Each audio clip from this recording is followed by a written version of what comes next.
નગરપાલિકામાં જન્મના દાખલાનો આ મામલો છે અને પાલિકામાં ભ્રષ્ટાચારનો વધુ એક વિડીયો વાયરલ થયો છે। 100 રૂપિયામાં દાખલો કાઢતા હોવાનો વિડીયો સામે આવ્યો છે। નગીન નામના કર્મચારીનો આ વિડીયો વાયરલ થઈ રહ્યો છે। પાલિકા તંત્ર સામે ઊભા થયા છે ગંભીર સવાલ। તો 100 રૂપિયામાં દાખલો કાઢતો હોવાનો ઉલ્લેખ થઈ રહ્યો છે। એક વિડીયો સામે આવ્યો છે। તો આ વિડીયો જે છે તેમાં શું ચર્ચા થઈ રહી છે, વાતચીત થઈ રહી છે એ સાંભળીએ।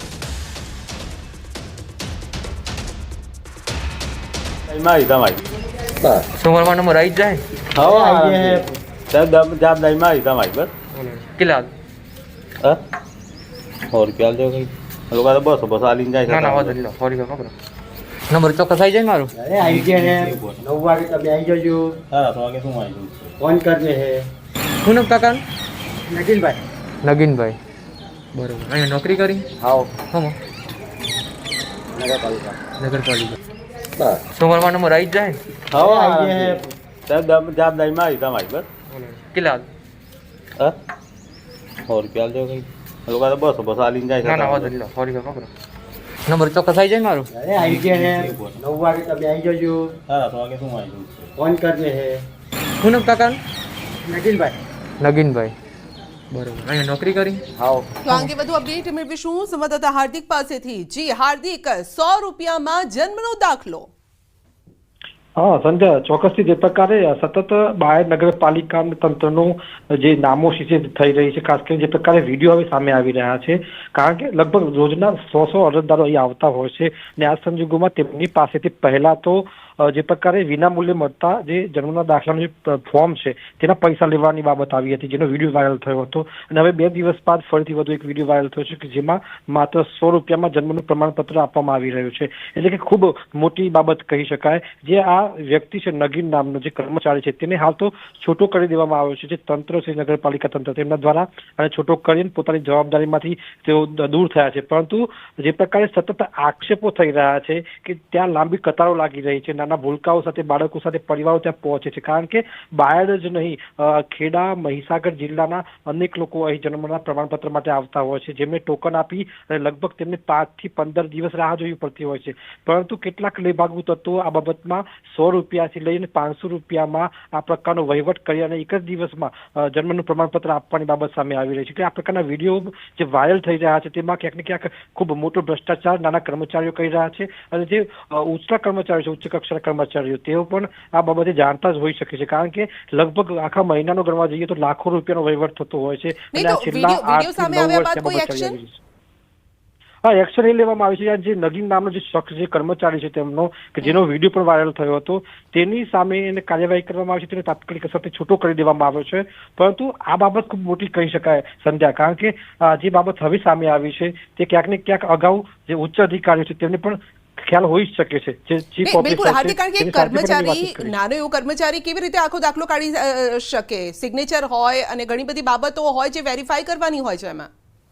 સંધ્યા, ચોક્કસથી આ સમગ્ર બાબતમાં એક આખી સિન્ડિકેટ હોઈ શકે છે નીચલા લેવલથી લઈને ઉપલા લેવલ સુધી કે જેમાં જે પૈસા આપે છે તેનું કામ તાત્કાલિક અસરથી કરવામાં આવે છે। આ ગરીબ ભોળી પ્રજા છે કે જેઓ પોતાની પરિવાર સાથે વહેલી સવારે 7 વાગે આવી જાય છે અને સાંજે 7 વાગ્યાથી જાય છે, એટલે 12 કલાક તેઓ રાહ જુએ છે કે અમને મારો દાખલો મળી જાય, પરંતુ તેમને 4 થી 5 ધક્કા ખાવા છતાં પણ જન્મનો દાખલો નથી મળતું। આ એક એવી વહીવટી કામગીરી છે કે જે માતા પિતા પોતાના બાળક માટે કરતા હોય છે, જે સામાન્ય બાબત કહી શકાય કે જે રૂટીનમાં આવે છે, પરંતુ આ જ બાબતમાં હવે ભ્રષ્ટાચાર આચરવામાં આવ્યો છે અને ખૂબ મોટો ભ્રષ્ટાચાર કહી શકાય। અને જે ઉચ્ચ અધિકારીઓ છે તેમને ખબર ના હોય એ બાબતમાં ચોક્કસથી લોકો પણ કહી રહ્યા છે, અરજદારો પણ કહી રહ્યા છે અને જે પ્રકારે આક્ષેપો થઈ રહ્યા છે ખૂબ મોટી બાબત છે। જી હાર્દિક, આપનો આભાર। સંધ્યા,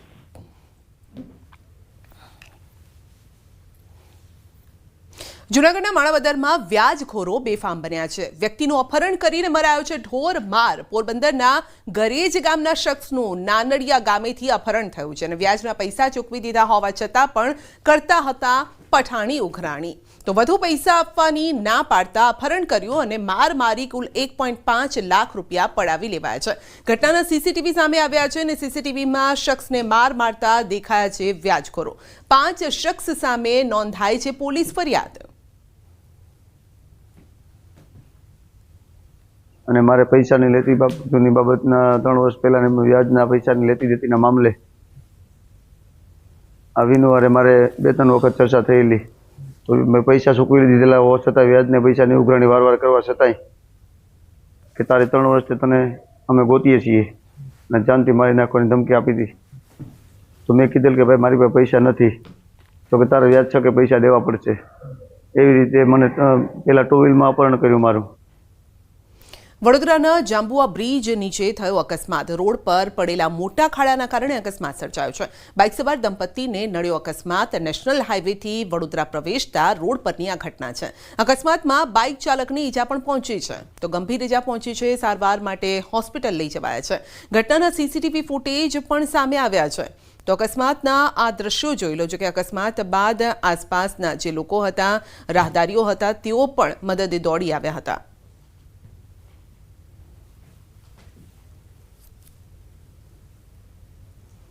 ગુજરાત રાજસ્થાન સરહદ પાસે અકસ્માત થયો છે, જેમાં 3ના મોત થયા છે. અરવલ્લી નજીક ભેંસલા પાસે ગોઝારો અકસ્માત. બાઇક અને ઇકો કાર વચ્ચે અકસ્માત સર્જાયો. બાઇક સવાર 2ના મોત થયા છે. ઇકો ચાલકનું પણ મોત થયું છે. બાઇક સવાર બાળક સહિત મહિલા પણ ગંભીર છે. તો ગંભીર રીતે ઘાયલ થયા છે. ઇકો રોડ સાઇડ ગરનાળામાં ખાબકી અને બાઇક સવાર મૃતક અને ઇજાગ્રસ્ત પરિવાર મોડાસાના મુલોજ ગામના વતની છે. તમામ ઇજાગ્રસ્તોને રાજસ્થાન હોસ્પિટલ ખાતે સારવાર માટે ખસેડાયા છે. રાજસ્થાન પોલીસ ઘટનાસ્થળે પહોંચી છે અને તપાસ હાથ ધરી છે.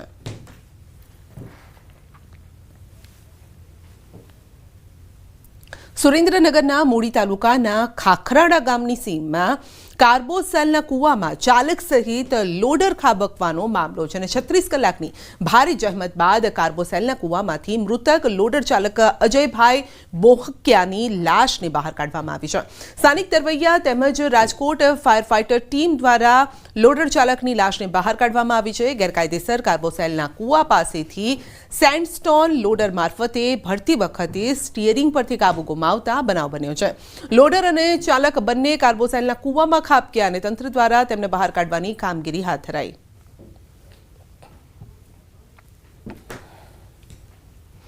સુરેન્દ્રનગરના રહેણાંક મકાનમાંથી ગેસ સિલિન્ડરની ચોરી થઈ છે. શહેરના રાધે ટેનામેન્ટમાં બનાવ બન્યો છે અને ચોરીની ઘટના ગેસ સિલિન્ડરની થઈ છે. આ ચોરી જેના સીસીટીવી સામે આવ્યા છે. બાઇક પર આવેલ એક પુરુષ અને મહિલા સહિત 2 શખ્સ ચોરી કરતા દેખાઈ રહ્યા છે. ઘરની દિવાલ કૂદીને એક શખ્સ ગેસ સિલિન્ડર ઉઠાવીને બહાર નીકળ્યો અને પોલીસે સીસીટીવી ફૂટેજના આધારે તપાસ હાથ ધરી છે.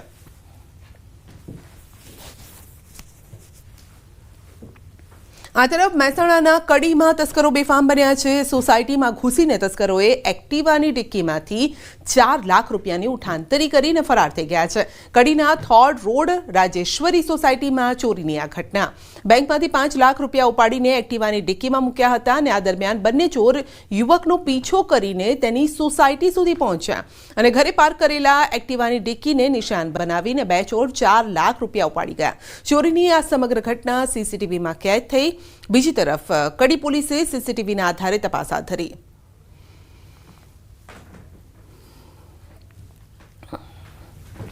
અમેરિકાએ ભારત પર લગાવેલા ટેરિફની અસરથી સોનાના ભાવમાં સતત વધારો થઈ રહ્યો છે. રાજકોટના જેમ્સ એન્ડ જ્વેલરી એસોસિએશનના પ્રમુખે હજુ પણ સોનાના ભાવ વધવાની શક્યતા વ્યક્ત કરી છે. તેમના મતે ટેરિફ વોર તેમજ અમેરિકાની ફેડ બેંક દ્વારા વ્યાજ દર ઘટાડવાની શક્યતાને લઈને સોનાના ભાવમાં વધારો થઈ રહ્યો છે. હાલ માર્કેટમાં 24 કેરેટ 10 ગ્રામ સોનાનો ભાવ 1,04,000 ચાલી રહ્યો છે. ત્યારે તહેવારોમાં લોકોને સોનું ખરીદવું મોંઘું થઈ શકે છે. જે અમેરિકા દ્વારા ભારત પર ટેરિફ વધારવાની જે જાહેરાત કરવામાં આવી છે ત્યારથી આપણે જોઈએ તો સોનામાં ખાસો એવો ઉછાળો આવ્યો છે અને આજરોજ સોનાના ભાવ 24 કેરેટના ભાવ 1,46,60 આસપાસ નવો હાઈ ઓલ ટાઈમ હાઈ બનાવી ચૂકેલ છે. આ ટેરિફની અસર અને આવતા દિવસોમાં આવતા મહિનાઓમાં જે ફેડરલ દ્વારા વ્યાજદર ઘટાડવાની જે શક્યતા જોવાઈ રહી છે તેમની આ અસર સીધી સોના ઉપર જોવા મળી રહી છે. 65 વર્ષથી છીનવાયેલી રાજકોટમાં હાઈકોર્ટની સર્કિટ બેન્ચ પરથી મેળવવા માટે ચળવળ શરૂ થઈ છે. ફરીથી મેળવવા માટે આ ચળવળ ચાલી રહી છે. રાજકોટ બાર એસોસિએશનમાં 27 વકીલોની વિશેષ કમિટી બનાવવામાં આવી છે. જોકે તેમાં કેટલાક સિનિયર વકીલોની અવગણનાના કારણે વિવાદ ઉઠ્યો છે. આ મામલે પૂર્વ પ્રમુખ સુરેશ ફળદુ અનુસાર સૌરાષ્ટ્રને સર્કિટ બેન્ચ મળવાથી સ્થાનિક લોકો અને વકીલોને મોટો ફાયદો થશે. તાજેતરમાં મહારાષ્ટ્રના કોલ્હાપુરમાં હાઈકોર્ટની બેન્ચ ફાળવાઈ ચૂકી છે અને જેથી હવે સૌરાષ્ટ્રને પણ આ સુવિધા મળે તેવી આશા છે. સૌરાષ્ટ્રને જો સર્કિટ બેન્ચ આપવામાં આવે તો બેનિફિટ એ થાય, આમ ઉના, લ્યો અને કચ્છ, તો આ બધા લોકોને મેટરનો છે એ ન્યાયિક નિર્ણય આવી શકે, દોડાદોડી ઘટી શકે, એક્સપેન્સ ઘટી શકે, આર્થિક, શારીરિક, માનસિક બધા જ પ્રકારે છે એ જે સમસ્યાઓ સૌરાષ્ટ્રની જનતાને થઈ છે એનું નિરાકરણ આવી શકે. જો બહારના હિતાર્થે કોઈ પણ કામ કરવા માટે જો તત્પરતા દાખવે તો આ મારી દ્રષ્ટિએ છે એકજૂથ થઈ અને બધી જ વસ્તુ ભૂલી જઈને આમાં કામગીરી કરવી જોઈએ. વર્ષો પહેલા અને આ વર્ષોથી લડત ચાલુ છે હાઈકોર્ટ બેન્ચ માટે. અને જૂની કોર્ટમાં તમે જોયું હશે કે આપણે એ રોડનું નામ પણ હાઈકોર્ટ રોડ રાખ્યું હતું, બરાબર છે. તો હાઈકોર્ટ રોડ રાખ્યું હતું અને હાઈકોર્ટ જરૂરી બેન્ચ જરૂરી છે જ. સૌરાષ્ટ્રની અંદર કામ એટલું બધું છે કે સૌરાષ્ટ્રની અંદર અત્યારે આમ જુઓ તો ગુજરાતની અંદર 60%, 100% હોય, એમાં 60% સૌરાષ્ટ્રનું કામ છે. પોરબંદર છે, કચ્છ છે, આ દૂર દૂરથી આવતા હોય એટલે આપણને એમ થાય કે આપણું મેઇન કેન્દ્ર સ્થાન છે અને આપણને નજીક થાય. એટલા માટે મારી દ્રષ્ટિએ તો એ બધું એક સાઈડમાં મૂકી અને રાજકોટ બેન્ચ જરૂરી છે. અમદાવાદના મણિનગરમાં આવેલી એજ્યુ નોવા હાઈસ્કૂલની માન્યતા રદ કરવા ભલામણ કરાઈ છે. ડીઓ કચેરી દ્વારા કરવામાં આવેલ નિરીક્ષણમાં અનેક ખામીઓ સામે આવી છે. વેકેશન દરમિયાન શાળામાં જેઈઈ અને નીટના ક્લાસ ચલાવવામાં આવતા હોવાનું પણ સામે આવ્યું અને શાળાની કેમિસ્ટ્રી લેબ ભયજનક હોવાનું નિરીક્ષણમાં ખુલ્યું છે. શાળાએ મંજૂરી વખતે દર્શાવેલ મેદાન પાછળની બદલી નાખવામાં આવ્યું છે અને હાલમાં જ મેદાન દર્શાવાયું હતું તે શાળા સાથે સંલગ્ન ન હોવાનું તપાસમાં ખુલ્યું છે. શાળા પાસે ખુલાસો માંગવા છતાં પણ શાળાએ જવાબ રજૂ ન કરતા માન્યતા રદ કરવા માટે ભલામણ કરવામાં આવશે. એજ્યુનોવા સ્કૂલ મણિનગર વિસ્તારમાં છે. તેમાં એ ઘણા સમયથી એક પ્રશ્ન અમારા તપાસમાં પણ હતો ને જેને અમે તપાસ રિપોર્ટમાં મળ્યો કે એક તો એ કોચિંગ નીટ અને જેડબલઈની ફીસ લઈને અને શાળા કક્ષાએ જ કોચિંગ ક્લાસીસ ચલાવવામાં આવે છે આફ્ટરનૂન શાળા સમય બાદ. એ ઉપરાંત એફઆરસીના જે ઓર્ડર છે એને પણ બહાર કોઈ નોટિસ બોર્ડ ઉપર મૂકવામાં આવતા નથી, જેથી કરીને વાલીઓ દ્વારા પણ વારંવાર આ બાબતે રજૂઆત કરેલી. જે જોતાં અમે તપાસ આપી. તપાસમાં કેમિસ્ટ્રી લેબ પણ અમને ભયજનક જોવા મળી. સ્ટ્રક્ચર સ્ટેબિલિટીનું પ્રમાણપત્ર પણ શાળા પાસે નહોતું. ભાવનગરના કાળા તળાવમાં વૃદ્ધને માર્યો ઢોર માર. અર્જણભાઈ દિયોરા પર લાકડી વડે હુમલો કરાયો છે. નદીમાંથી માટી ભરવા જતા હુમલો કર્યો છે. અભદ્ર ભાષા બોલી લાકડીના ફટકા માર્યા છે. નાથાભાઈ ઉલ્વા, રાજુભાઈ ઉલ્વા સામે ગુનો દાખલ કરાયો છે. પોલીસે રાજુભાઈ ઉલ્વાની ધરપકડ પણ કરી છે.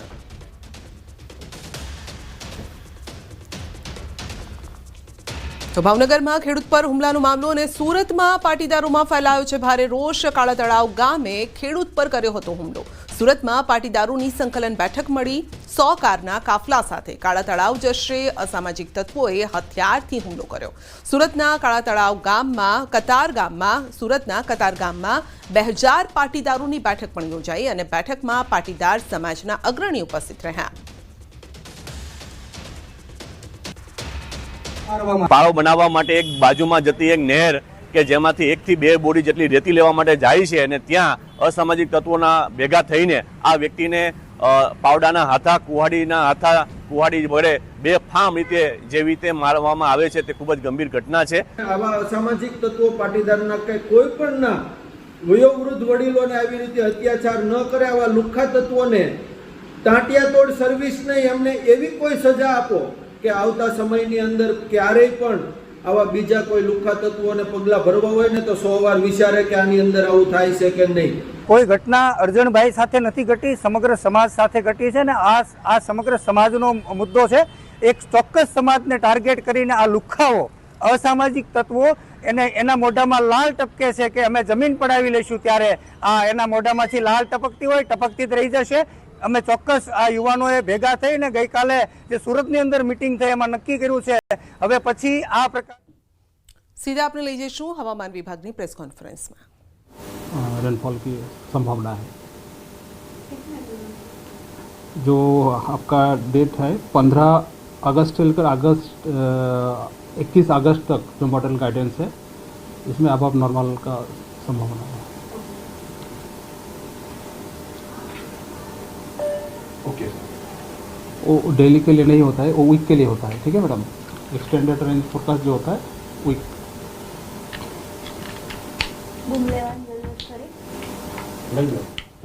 તો વરસાદને લઈને હવામાન વિભાગની આગાહી। બાયડ નગરપાલિકાની લાલિયાવાડીથી લોકો પરેશાન છે।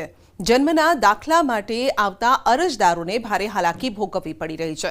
વિનામૂલ્યે મળતા જન્મ પ્રમાણપત્રના ફોર્મ 20 થી 50 રૂપિયામાં વેચવામાં આવે છે। મહિલાઓ, વૃદ્ધો સહિતના અરજદારો દાખલો લેવા માટે વહેલી સવારથી લાઇનમાં ઊભા રહે છે। ફોર્મ માટે પૈસા ઉઘરાણી કરતા કર્મચારીનો એક વિડીયો પણ વાયરલ થયો છે અને વિડીયો વાયરલ થતા એક પાલિકા કર્મચારીને છૂટો કરવામાં આવ્યો। ચીફ ઓફિસરે જવાબદારી પોતે લેવાના બદલે અરજદારોના વર્તનના કારણ ગણાવ્યું છે અને તેથી અરજદારો હવે યોગ્ય વ્યવસ્થા અને કડક પગલાંની માંગ કરી રહ્યા છે। દિવસથી ધક્કા ખાઉં છું, મારું કામ બગાડું છું, નોકરી જવાનું પણ 2 દિવસ રજા મૂકી, આજે તો ચાલુ નોકરી આવી છું, શી ખબર સરને ખબર પડી જાય તો મને નોકરી બી કાઢી શકે બરાબર, પણ આમ કામ કર્યા વગર ચાલે એવું નહીં, એટલા માટે હું 4 દિવસથી ધક્કા ખાતો હતો। આજે ઊભો રહ્યો લાઇનમાં અને આજે ટોકન મળી છે, ₹50 આપ્યા છે અને ટોકન લીધી છે। ફોર્મ તો આપ્યું છે, ખબર નહીં હવે દાખલો આજે મળે કે કાલે મળે। 2-3 જણા એવા બી મળ્યા કે જેમનું ફોર્મ તો લઈ લીધું છે પણ એવું કહેવામાં આવ્યું છે કે હું તમને ફોન કરીશું અને 3-4 દિવસ પછી લઈ જઈશું બરાબર, એ રીતે કહેવામાં આવ્યું છે। અને ટોકનના ₹50 લેવામાં આવે છે। દાખલા કઢાવવા માટે જ્યારે આવે કોઈ તો એને એક ફોર્મ લેવાનું આવે છે। ફોર્મના નગરપાલિકાના કર્મચારીઓ ₹20ની ઉઘરાણી કરે એક ફોર્મના બરાબર, તો એ ફોર્મ લગભગ દિવસના 100 અરજદારો આવતા હોય તો મહિનાના 70 થી 80 હજાર રૂપિયાની એક કાળી કમાણી થઈ બરાબર, ગેરકાયદેસર પૈસાની ઉઘરાણી। હવે એ તપાસનો વિષય છે કે પૈસામાં કટકી કયા અધિકારી જોડે જતી હોય। 5 ધક્કા ખાય તેમ છતાં એનો દાખલો નથી નીકળતો। કાલે ચીફ ઓફિસર સાથે આપણે વાત થઈ તો એમણે એવું કીધું કે અમે કાર્યવાહી કરીએ છીએ। વિનામૂલ્યે અમે આપીએ જ છીએ અને એ આપણે કચેરીનો સમય છે એ 10:30 વાગે છે, 10:30 વાગે કચેરી ખુલે। 10:30 પહેલાં અમે કોઈ પણ અરજદારને ઓફિસમાં બોલાવતા નથી, પરંતુ અરજદારો છે એ જાતે જ 7 વાગ્યાના 8 વાગ્યાના એ આવીને ઊભા રહી જાય છે। કોઈ અરજદારોને પણ એમ કહેલું નથી કે આની જોડેથી ફોર્મ લેવાનું છે, તે છતાં ઝેરોક્સ સેન્ટર ઉપરથી એ ફોર્મ લાવ્યો હશે અને એ કર્યું હશે। કાલે જેવું મારા ધ્યાન ઉપર આવ્યું અને એ થયું એટલે તરત જ એ કર્મચારીને મેં તગેડી મૂક્યો છે। બાયડ નગરપાલિકામાં જન્મના દાખલામાં એક મોટી ગેરરીતિ સામે આવી છે। એક વિડીયો વાયરલ થયો અને ઘટસ્ફોટ થયા કે જાણે કે અહીં આ તમને હાથમાં દાખલો બતાવીશ કે જે વિનામૂલ્યે રાજ્ય સરકાર નગરપાલિકાઓ દ્વારા લોકો સુધી પહોંચાડે છે આ ફોર્મ, તેના 20 રૂપિયા ઉઘરાવવામાં આવતા હતા। ખાસ કરીને ગઈકાલે ઘટસ્ફોટ થયો, ત્યારબાદ જે વ્યક્તિ વેચી રહ્યો હતો રૂપિયામાં તેને અહીંથી ખસેડી દેવામાં આવ્યો છે। દ્રશ્યો બતાવીશ કે દિવસના 70 થી 80 લોકો અરજદારો અહીં આવે છે, નાના ભૂલકાઓ, નાના બાળકો સાથે અહીં પહોંચે છે કે જન્મનો દાખલો કરાવવા માટે। તેમને અહીં ધરમ ધક્કા 4 થી 5 વખત ખાવા પડે છે, પરંતુ કોઈ ભલામણ હોય અથવા રૂપિયા આપે તો 400 થી 500 રૂપિયામાં તાત્કાલિક અસરથી તેમને દાખલો મળે છે। આ પ્રકારનો ઘટસ્ફોટ એક અરજદાર દ્વારા કરવામાં આવ્યો છે। લોકોની જે પ્રકારે હેરાનગતિ થઈ રહી છે, પોતાના બાળકો, પોતાના પરિવાર સાથે અહીં આવતા હોય છે। આ સંજોગોમાં નાના ભૂલકાઓ જે નાની વયના છે તેમના માટે સરકાર હવે સંવેદના રાખે, કારણ કે સંવેદનશીલ સરકાર છે ત્યારે ક્યાંક ને ક્યાંક બાયડ નગરપાલિકા સંવેદના ભૂલી ગઈ છે અને નાના ભૂલકાઓ સાથે પરિવારજનો હાલ જન્મના દાખલા માટે હેરાન થઈ રહ્યા છે। હાર્દિક પટેલ, ન્યૂઝ 18 ગુજરાતી, બાયડ, અરવલ્લી। ઉત્તર પ્રદેશના બહરાઇચ જિલ્લામાં ઘાઘરા અને સરયુ નદીઓ પૂરની સ્થિતિમાં છે। એલ્ગિન બ્રિજ પર પાણીનું સ્તર ભયના નિશાનથી 38 સેન્ટીમીટર ઉપર પહોંચી ગયું છે। પૂરનું પાણી મસ્સી તાલુકાના 1 ડઝન ગામોમાં તબાહી મચાવી રહ્યું છે, જેના કારણે હજારો લોકો પ્રભાવિત થયા છે। ગામ લોકોના ઘરમાં પાણી ભરાઈ ગયા છે અને બધા રસ્તા બંધ થઈ ગયા છે। પૂરગ્રસ્ત વિસ્તારમાં ફસાયેલા ગ્રામજનો જરૂરી વસ્તુઓ મેળવવા માટે વહીવટીતંત્ર દ્વારા પૂરી પાડવામાં આવેલી નાવનો ઉપયોગ કરી રહ્યા છે। બહરાઇચમાં ડીએમએ એનડીઆરએફ ટીમ સાથે હોડી દ્વારા પૂરગ્રસ્ત વિસ્તારોની મુલાકાત લીધી। પૂરમાં ફસાયેલા લોકોને ફૂડ પેકેટ આપવામાં આવી રહ્યા છે અને પર્વતોમાં સતત વરસાદ પછી ઘાઘરા નદીમાં નેપાળી નદીઓનું પાણી વધતા પરિસ્થિતિ કાબુ બહાર થઈ ગઈ છે। મસી વિસ્તારના ઘણા ગામોમાં પૂરે તબાહી મચાવી છે। છોટાઉદેપુર જિલ્લાના નસવાડી તાલુકાના માતોરા ગામમાં પાણી માટે ગ્રામજનો વલખા મારી રહ્યા છે. આ ગામમાં લાખોના ખર્ચે સંપ અને પાઇપલાઇન નાખવામાં આવી છે, પરંતુ તે ફક્ત શોભાના ગાંઠિયા સમાન છે, કારણ કે અહીં જે સંપ અને ટાંકી બનાવે છે તેમાં એક ટીપું પાણી આવતું નથી અને છેલ્લા 10 વર્ષથી આ જ સ્થિતિ છે. નલ સે જલ યોજનાના નળ તો લગાવ્યા, પરંતુ આજ દિન સુધી તેમાં પાણી આવ્યું નથી. 500 થી વધુ વસ્તી ધરાવતું આ ગામ અત્યારે પાણી માટે રાહ જોઈ રહ્યું છે. જોકે સરકારે પોચંબા પાણી પુરવઠા યોજનામાં માતોરા ગામનો સમાવેશ પણ કર્યો અને પાણી પુરવઠા વિભાગે સંપ મોટર વીજલાઇટ પાણીની લાઇન કરી, પરંતુ અધિકારીઓની અણઆવડતને લઈ સંપ સુધી પાણી ન પહોંચી શકતા પાણીની સમસ્યા ઊભી થઈ છે. નળ સે જલની યોજના પાણી માટે 100% પૂર્ણ બોલે છે, પણ પાણી અત્યાર સુધી અમારા ગામમાં આવતું નથી અને દર વર્ષે પાણીની લાઈનો ખોદે અને પાછી પૂરી દે, પણ પાણી અત્યાર સુધી નળ સે જલનું આવતું નથી. એટલે અમારી માંગ એવી છે કે ઘેર ઘર સુધી પાણી પહોંચે. તમે જો કે 10 વર્ષથી જે ટાંકો બનાવવામાં આવેલો છે એમાં બિલકુલ પાણીનું ટીપું સુધી નથી આવેલું. અને લોકોની માંગણી એવી છે કે જે ભાઈ તમે ટાંકો બનાવ્યા છે એમાં પાણી પહોંચાડે અને અમને પાણીની જે સમસ્યા છે એમાંથી નિરાકરણ મળી જાય. છેલ્લા 10 વર્ષથી ટાંકો ખાલી શોભાના ગાંઠિયા સમાન જ દેખાય છે અને જે લોકો પાણીની સુવિધા કરે છે પોતપોતે બોર ને બધું, તો એ બોરમાં જે પાણી આવતું છે એ પાણી પણ ક્ષારવાળું, કે જેના કારણે નાના બાળકોથી માંડીને મોટા જે પાણીના કારણે થતા રોગો છે, ટાઇફોઇડ છે, ઝાડા ઉલટી છે, એ બધા રોગનો પણ ભોગ બની રહ્યા છે. નસવાડી તાલુકાના 119 ગામના લોકોને શુદ્ધ પાણી મળે નર્મદાનું, તે માટેની વ્યવસ્થા સરકાર દ્વારા કરવામાં આવી છે. આપણે તસવીર બતાવવા માંગીશું કે આજે નસવાડી તાલુકાનો માથેરા જે ગામ છે તે ગામની અંદર સંપ બનાવવામાં આવ્યો છે કે ગામના લોકોને નર્મદાનું ફિલ્ટર પાણી મળી રહે તે માટે, પરંતુ ગામના લોકો જણાવી રહ્યા છે કે ગામની અંદર પાણી ગામના લોકોને મળ્યું નથી. જ્યારે આ કોન્ટ્રાક્ટરને અંદર લગભગ અંદાજે 2 કરોડ રૂપિયા ચૂકવણું કરવામાં આવે છે કે 119 ગામને પીવાનું શુદ્ધ પાણી મળી રહે, પરંતુ આ ગામના લોકો જે કહી રહ્યા છે કે આજે ગામની અંદર ટીપું પાણી મળ્યું નથી, જેના કારણે ચોક્કસ લાગી રહ્યું છે કે કોન્ટ્રાક્ટર દ્વારા માત્ર વેટ ઉતારવામાં આવ્યું હોય તેવું આ વિસ્તારના લોકો જણાવી રહ્યા છે. ખાસ કરીને મહત્વની બાબત તો એ છે કે જ્યારે સરકાર દ્વારા કરોડો રૂપિયા જો ખર્ચ કરવામાં આવતો હોય તો ગામના લોકોને પીવાનું પાણી કેમ નથી મળતું. આમ તો આજે કામ જે છે તે ચોપડે 100% પૂર્ણ બતાવવામાં આવ્યું છે, પરંતુ હાલ જમીનની હકીકત કંઈક અલગ છે. સેજબ ખત્રી, ન્યૂઝ 18 ગુજરાતી, છોટાઉદેપુર.